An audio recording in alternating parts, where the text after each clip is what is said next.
चंद्रयान 3 ने रचा इतिहास। भारत का चंद्रयान 3 चांद की दुनिया के ऐसे ऐसे खुलासे कर रहा है जिसे पूरी दुनिया भर की स्पेस एजेंसीज आज तक नहीं कर पाई। और चंद्रयान 3 के विक्रम लैंडर ने कहा धन्यवाद मेरे दोस्त। और वहीं दूसरी ओर इसरो ने रच दिया बहुत ही बड़ा इतिहास। इसरो चीफ एस सोमनाथ ने चंद्रयान 3 को लेकर एक और बड़ा खुलासा किया और नामुमकिन को मुमकिन करने निकला हमारा चंद्रयान 3। दोस्तों, हम सभी इस बात को बहुत अच्छे से जानते हैं कि चंद्रयान 3 हमारे लिए कितना महत्वपूर्ण और कितना इम्पॉर्टेंट मिशन है, क्योंकि आप सभी को पता होगा जब से लूनर 25 यानी कि जो रशिया का मिशन था, मून मिशन, वो जब से फेल हुआ है तब से पूरी दुनिया की निगाहें चंद्रयान 3 पर टिकी हुई हैं। और पूरी दुनिया को ये भी दिख रहा है कि ये मिशन कोई आसान नहीं है, क्योंकि जहां रशिया जैसा इतना पुराना खिलाड़ी मून की रेस का वो फेल हो सकता है, तो ये कोई आसान बात नहीं है। इसीलिए पूरी दुनिया अब चंद्रयान 3 से उम्मीद लगाए बैठी है, क्योंकि इस मिशन के पीछे हमारे वैज्ञानिकों की कड़ी मेहनत, कई सालों की मेहनत और सैकड़ों करोड़ों रुपए का बजट, और सबसे ज़रूरी बात हमारे देशवासियों की उम्मीद भी दांव पर लगी हुई है। और अभी तक अगर इस मिशन को देखें तो चंद्रयान 3 मिशन ने हमारे सर को एक पल के लिए भी झुकने नहीं दिया। एक से बढ़कर एक मुसीबतों को हमारा चंद्रयान 3 चुटकी भर में उसका डट कर सामना करके पार कर रहा है। और इसी सिलसिले में चंद्रयान 3 ने फिर से एक और ऐसा कारनामा कर दिखाया है जिससे हम सभी भारतवासियों का सीना गर्व से चौड़ा हो रहा है। लेकिन सोचने वाली बात तो ये है कि अब वो घड़ी दूर नहीं है जिस पर आकर हमारा चंद्रयान 2 फेल हुआ था। जी हाँ दोस्तों, 4 साल पहले हमने सेम जगह पर जाने के लिए, यानी कि चांद की सेम जगह पर जाने के लिए चंद्रयान 2 मिशन लॉन्च किया था, और वो लैंडिंग के बिल्कुल आखिरी फेज में आकर किसी तकनीकी प्रॉब्लम की वजह से क्रैश लैंड हो गया था।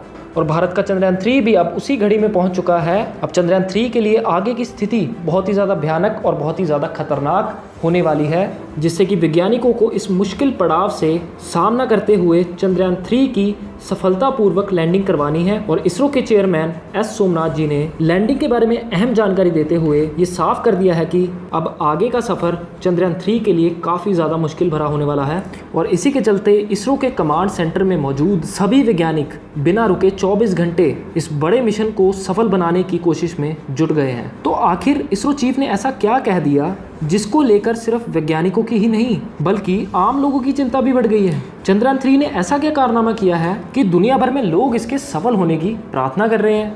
और सॉफ्ट लैंडिंग करने के लिए इसे कौन कौन सी चुनौतियों का सामना करना होगा, ये सब कुछ हम आपको आज इस वीडियो में बताने वाले हैं। और इस वीडियो को ज़्यादा से ज़्यादा लोगों तक शेयर करें, क्योंकि 23 अगस्त का दिन भारत के लिए बहुत ही बड़ा दिन होने वाला है।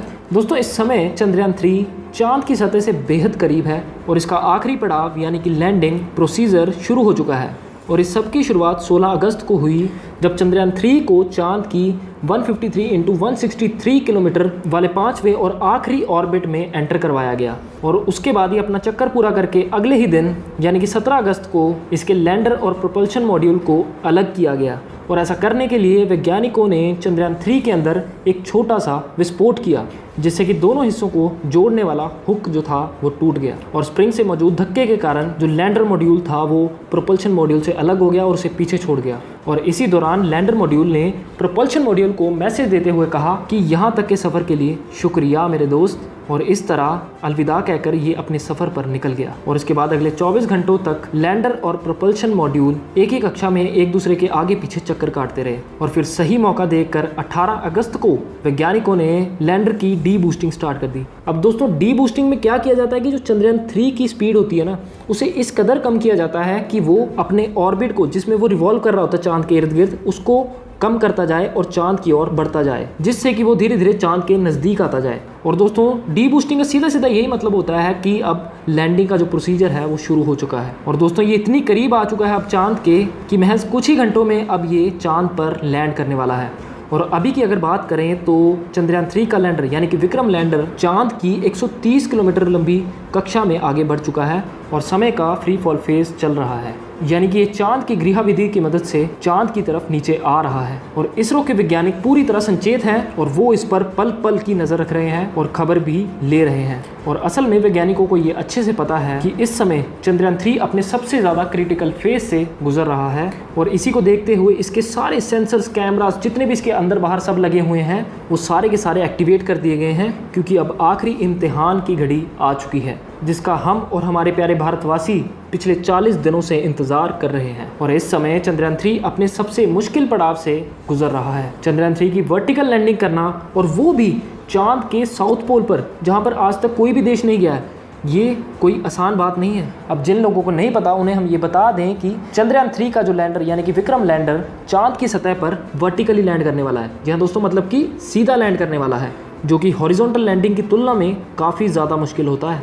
असल में जब किसी यान को वर्टिकली लैंडिंग करवाया जाता है तो हवा में उसे बैलेंस्ड रखना और सीधा रखना काफ़ी ज़्यादा मुश्किल हो जाता है। और इसका कारण यह है कि वर्टिकल में जाते हुए यान की जो रफ्तार होती है वो काफ़ी ज़्यादा तेज़ हो जाती है, इसलिए उसे कंट्रोल में रखना काफ़ी ज़्यादा ज़रूरी हो जाता है। हालांकि पृथ्वी के मुकाबले चांद की जो ग्रेविटी है वो 6 गुना कम है, लेकिन जो चांद का एटमॉस्फेयर है यानी कि जो वहाँ का वायुमंडल है वो काफ़ी ज़्यादा पतला है, जिसके चलते कि यहाँ पे एयर जो रेजिस्टेंस है वो काफ़ी ना के बराबर है, जिसकी वजह से किसी भी ऑब्जेक्ट की नीचे गिरते हुए स्पीड जो है वो काफ़ी ज़्यादा बढ़ जाती है। इसी लैंडर प्रोसीजर को लेकर इसरो के जो चेयरमैन हैं एस सोमनाथ जी, उन्होंने एक बहुत बड़ी बात कह डाली। उन्होंने बताया कि 30 किलोमीटर की ऊंचाई से चंद्रयान 3 की स्पीड को 0 पे लाना और साथ ही में इसे हॉरिजॉन्टल से वर्टिकल की तरफ मोड़ना, ये पूरे मिशन का सबसे मुश्किल काम है। असल में दोस्तों, चांद की सतह से 30 किलोमीटर की ऊंचाई पर आने तक हमारा लैंडर मॉड्यूल तुरंत ही आगे बढ़ेगा, लेकिन इस पॉइंट पर आकर इसे अपनी पोजीशन हॉरिजॉन्टल से बदलकर वर्टिकल होना होगा, जिसके लिए कि लैंडर में लगे हुए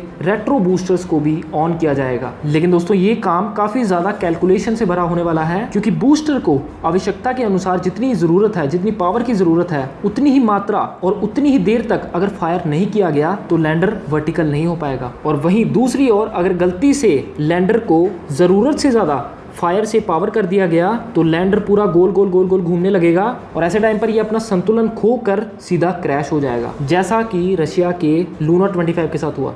जी हाँ दोस्तों, उन्होंने रीज़न बताया कि उनकी कैलकुलेशन में कोई मिस्टेक हुई थी, जिसके चलते जो उनका लूना 25 था, जो कि काफ़ी महंगा मिशन था और हमारे चंद्रयान 3 से पहले लैंड होने वाला था, वो फेल हो गया।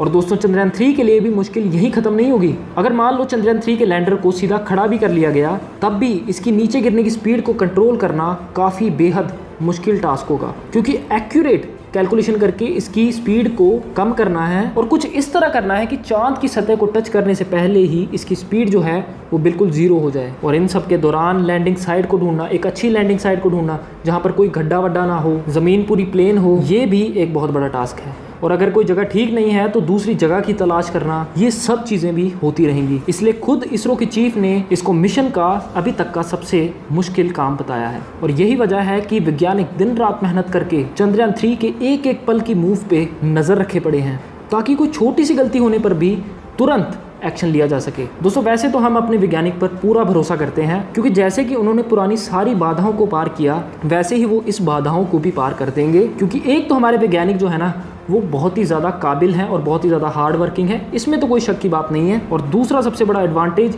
कि इनके पास चंद्रयान 2 के फेलियर का एक्सपीरियंस भी है और चंद्रयान 2 के फेलियर से इन्होंने काफ़ी सारी चीज़ें सीखी हैं। दोस्तों, आपको ये भी बता दें कि आज से करीब 4 साल पहले यानी कि 2019 में जब चंद्रयान 2 क्रैश हुआ था, तो उसमें क्या क्या गलतियाँ हुई, क्या गलतियाँ पहले हुई, क्या गलतियाँ बाद में हुई, उन सभी चीज़ों पर अच्छे तरीके से सुधार किया गया था। और हमारे वैज्ञानिकों ने बहुत सारी चीज़ें वहाँ से सीखी थी, जिसे कि वो अब चंद्रयान 3 में तो बिल्कुल नहीं दोहराने वाले हैं। और उन सब के बारे में अब वैज्ञानिकों को बहुत अच्छे से पता है। और अगर हम चंद्रयान 2 और चंद्रयान 3 के लैंडर में डिफरेंस की बात करें तो चंद्रयान 3 में 4 इंजन लगाए गए हैं, जबकि चंद्रयान 2 के लैंडर में ये 5 थे। अब ऐसा इसलिए किया गया है क्योंकि चंद्रयान 3 की बैलेंसिंग के लिए एक इंजन को इसमें से कम कर दिया गया है। और इसके अलावा चंद्रयान 3 की लातें यानी कि लेग्स जिस पर वो लैंड करेगा, उनको भी काफ़ी ज़्यादा मजबूत मटेरियल से बनाया गया है। और इन्हें इतना मजबूत बनाया गया है कि अगर किसी कारणवश अगर लैंडर थोड़ी हार्ड लैंडिंग भी करता है तो ये लेग्स उसे भी झेल सकती हैं। और इसके अलावा लैंडर में laser doppler velocity meter, horizon velocity camera जैसे एडवांस चीज़ों को भी लगाया गया है। और इन फिजिकल चेंजेस के अलावा जो चंद्रयान 3 के लैंडर में जो मेन चेंज किया गया है वो है AI बेस्ड कंप्यूटर सिस्टम। दरअसल इस बार लैंडर के कंप्यूटर को एक बहुत ही ज़्यादा एडवांस AI के साथ जोड़कर काफ़ी ज़्यादा स्ट्रॉन्ग बनाया गया है। और ये सिस्टम इतना ज़्यादा कैपेबल है कि बिना किसी कमांड के दम पर ये खुद ही लैंडिंग को अंजाम दे सकता है। इसके सोचने और फैसला लेने के सिस्टम को बिल्कुल उसी तरह डिज़ाइन किया गया है जैसे कि हम इंसान किसी भी प्रॉब्लम के बारे में सोचकर समझकर फैसला लेते हैं। और दोस्तों, इसरो ने बताया है कि जो हमारा लैंडर है वो 23 अगस्त शाम को 6:04 पर चंद्रयान पर सॉफ्ट लैंडिंग करने वाला है और वो इतिहास रचने वाला है।